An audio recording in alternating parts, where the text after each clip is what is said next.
Un matin, Papa Pompon lisait son journal. « Ce serait formidable si Snuffy pouvait rester chez nous de temps en temps, » dit Miffy à son papa. « Ce serait formidable, en effet, » dit Papa Pompon. « Mais il faudrait d'abord lui construire une niche pour qu'elle soit à l'abri. »« Boris a beaucoup de bois, » pensa Miffy. « Je vais prendre ma trottinette et aller lui demander s'il peut m'en donner pour construire une niche. » Miffy monta sur sa trottinette et se dirigea vers la forêt où habitaient Boris et Barbara.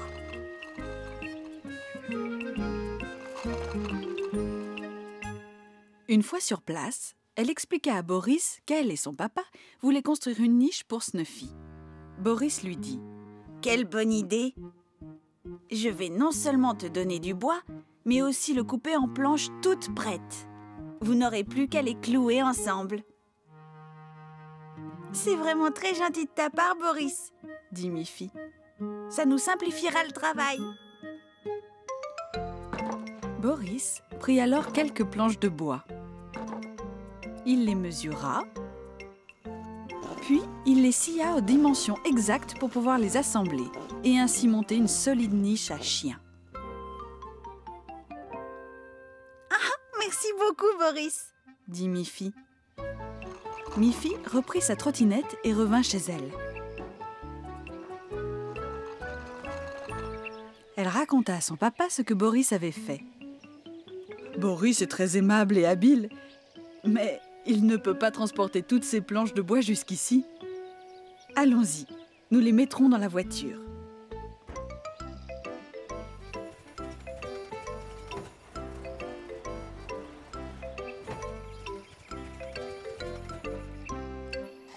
Papa Pompon et Boris installèrent avec soin toutes les pièces de bois de la niche sur le siège arrière de la voiture. Papa Pompon remercia chaleureusement Boris et ils prirent le chemin du retour.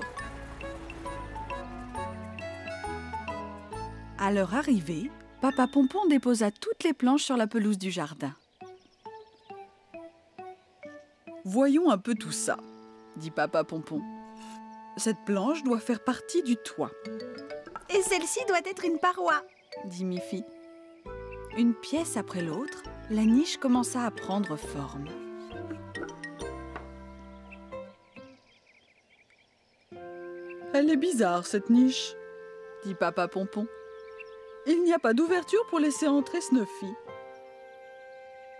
Exact, » dit Miffy. « Mais il y a un gros trou sur le toit. »« Nous avons dû faire une erreur quelque part, » dit Papa Pompon. « Boris ne nous a pas donné le plan de montage. » Là-dessus, Boris arriva. « J'ai pensé qu'il valait mieux que je vienne vous aider, » dit Boris. « Je n'étais pas sûre que vous sauriez comment assembler les planches. » Boris se révéla très habile. Il démonta très vite toutes les planches et les remit ensemble dans le bon sens. Et voilà le travail. Une confortable niche pour Snuffy. C'était pourtant si facile. Cela les fit bien rire. Snuffy ne tarda pas à arriver.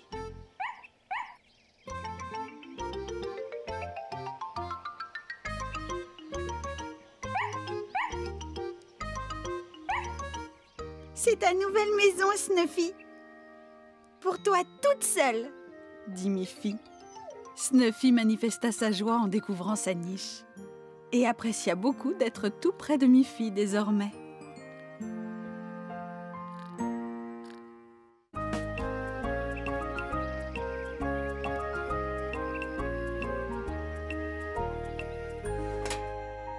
Un jour, Maman Pompon retira du four une grande plaque de biscuits tout chauds. « Comme ils sentent bon, » dit Miffy. « Il y en a beaucoup, maman. Je pourrais en apporter quelques-uns à Boris et Barbara. Ils aiment bien les biscuits. » « C'est une généreuse idée, Miffy, » dit sa maman. « Je vais les mettre dans un petit sac en papier et tu pourras les apporter à tes amis avec ta trottinette. » Miffy plaça le sac de biscuits dans le panier de la trottinette et prit le chemin de la forêt où habitaient Boris et Barbara. Tout à coup, elle entendit des jappements. C'était Snuffy qui lui courait après.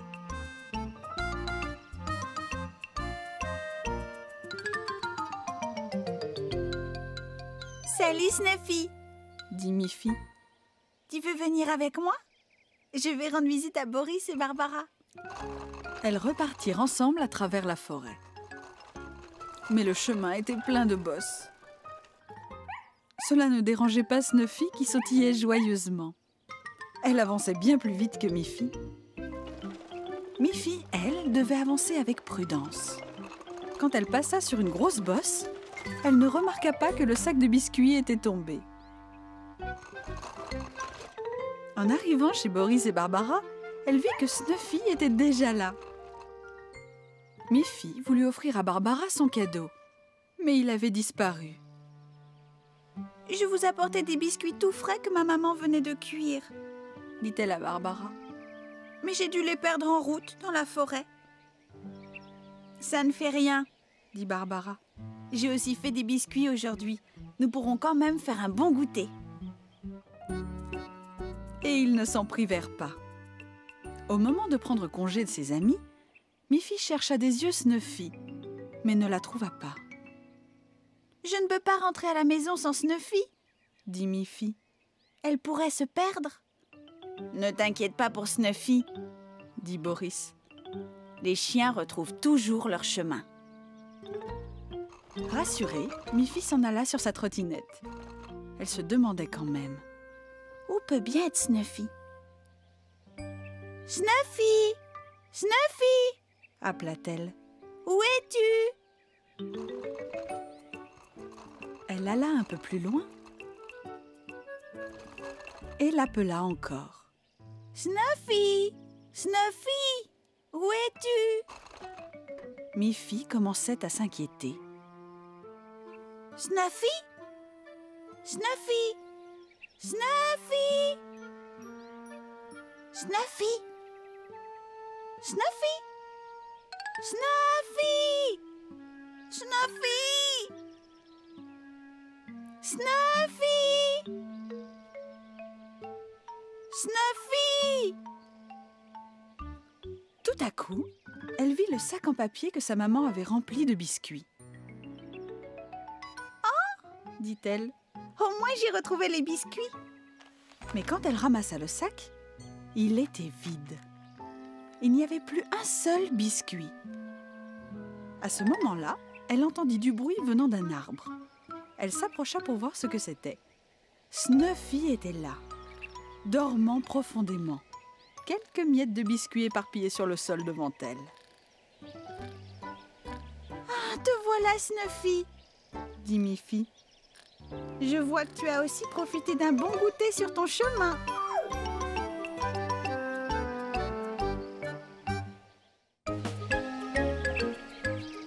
Par un beau jour ensoleillé, la maîtresse d'école annonça à la classe. « Demain, nous allons apprendre les saisons de l'année. Le printemps, l'été, l'automne et l'hiver. » Miffy et Mélanie rentrèrent de l'école sur leur trottinette. Elles profitaient de ce beau jour ensoleillé. Mais soudain, de gros nuages gris apparurent et il se mit à pleuvoir. Elles n'avaient pas de parapluie et se réfugièrent sous un arbre.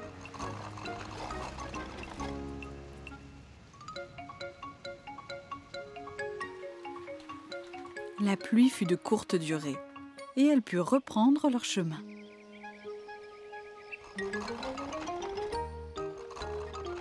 Mais alors, le vent se mit à souffler.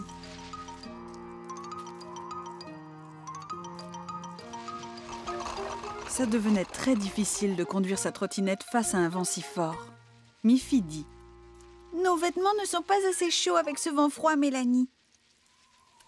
Dépêchons-nous de rentrer à la maison. Au moment d'atteindre la maison de Miffy, il recommença à pleuvoir.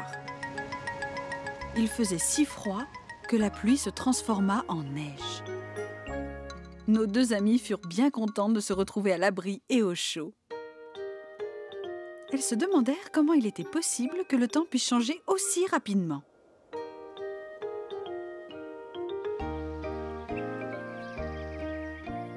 Le lendemain, à l'école, la maîtresse leur expliqua.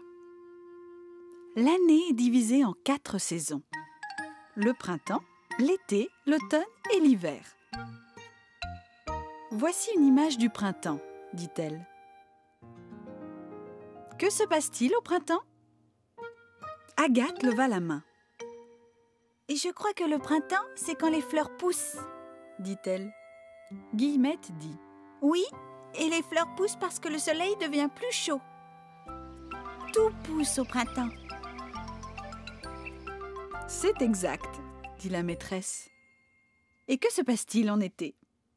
À son tour, Mélanie leva la main et dit.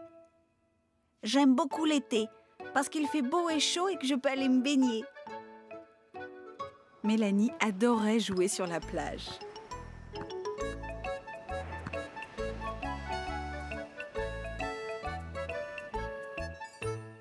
C'est vrai, dit la maîtresse.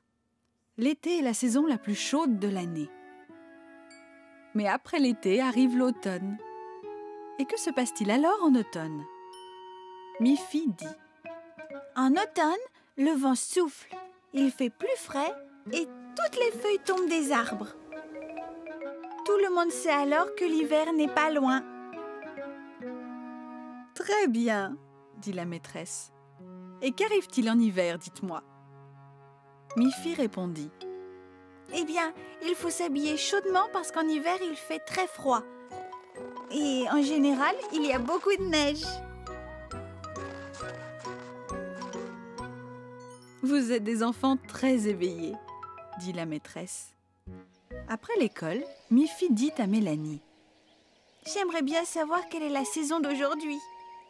Mélanie se mit à rire. Je crois qu'on a toutes les saisons en même temps. Hier, il y avait un beau soleil. Après, il a plu. Et pour finir, on a eu de la neige. C'est vrai, dit Miffy. On a eu les 4 saisons de l'année en une seule journée. Et cela les fit bien rire.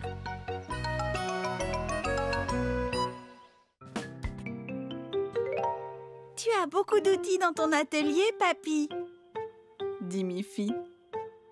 Dans l'atelier de Papy Pompon, il y avait des marteaux, une scie et un tas d'autres outils spéciaux.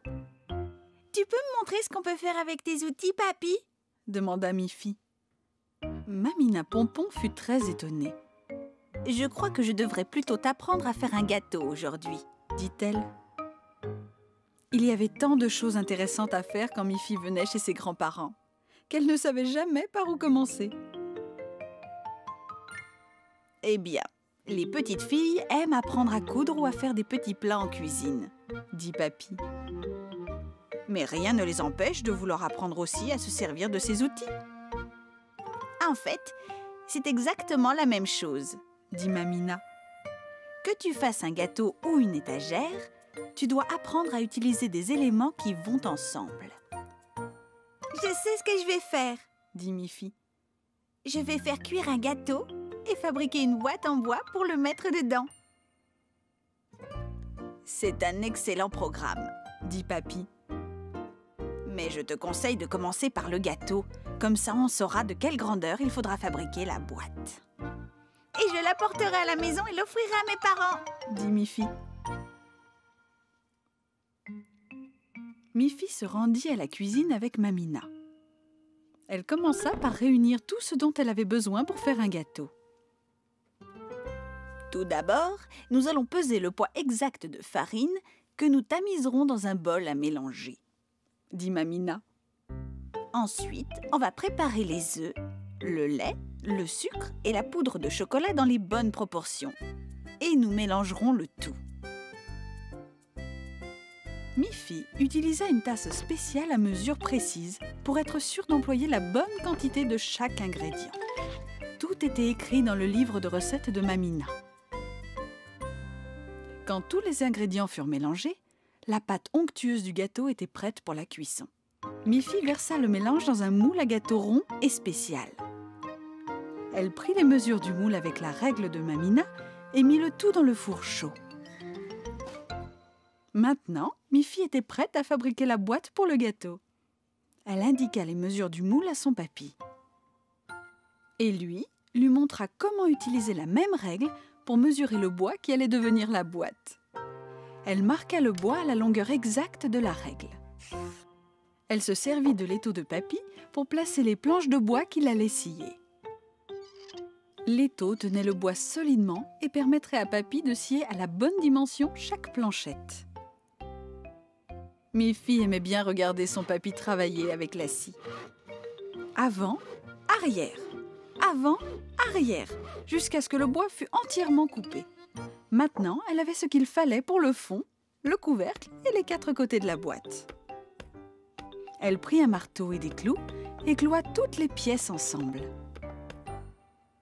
À peine la boîte terminée, Miffy sentit un délicieux parfum dans l'air. « Le gâteau est prêt !»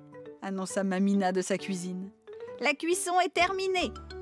Quelle merveille! Et comme il sentait bon quand Mamina le sortit du four.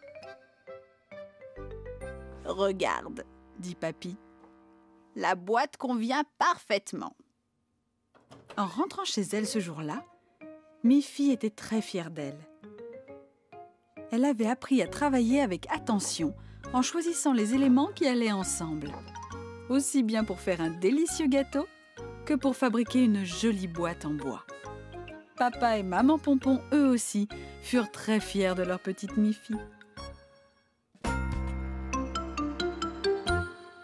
J'ai une surprise, maman !» dit Miffy. « Une très jolie surprise. Tu veux essayer de deviner où est cachée ma surprise ? Bien sûr. Attends, je pense qu'elle doit être dans ta chambre, dit maman Pompon. Elles allèrent dans la chambre.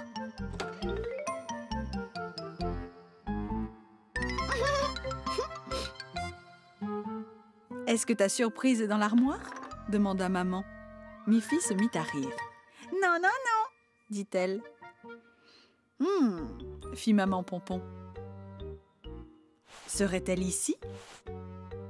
Non, non, non, dit Miffy. Ma surprise n'est pas cachée dans ma chambre. Alors, elle est peut-être dans la cuisine, dit maman Pompon. Allons y jeter un coup d'œil. Maman Pompon regarda dans l'armoire de la cuisine. Elle chercha dans toute la cuisine.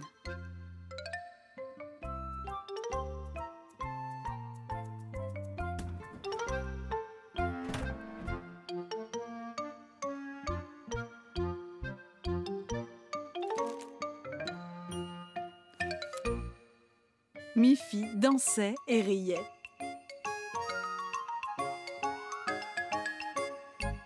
Non, non, non, elle n'est pas ici, dit-elle. Alors allons voir au jardin, dit maman Pompon. Et elles sortirent.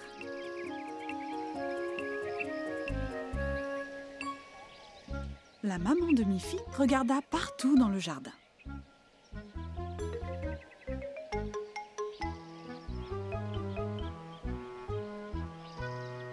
Je ne vois rien de particulier dans le jardin, dit-elle. Ma surprise n'est pas dans le jardin, dit Miffy. Elle était ravie de jouer ainsi avec sa maman. Soudain, Snuffy pointa son nez. Elle aboya gaiement en voyant Miffy.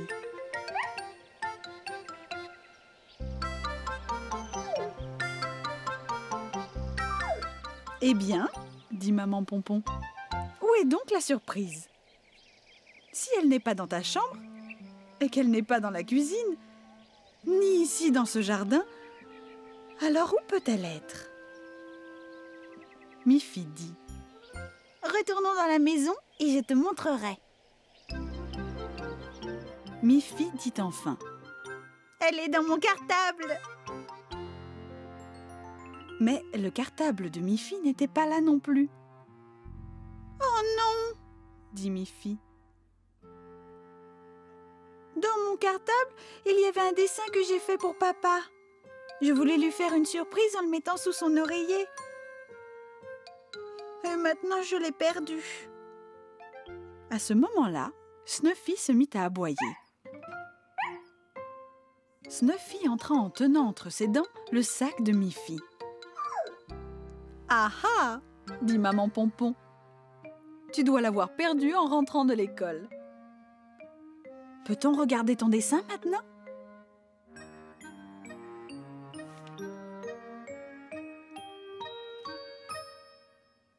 Il est magnifique, dit maman Pompon.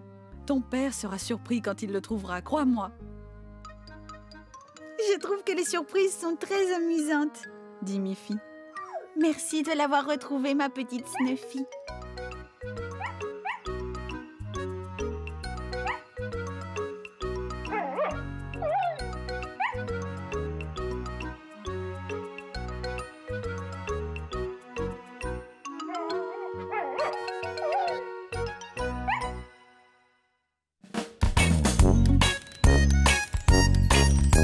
Miffy court et c'est la joie.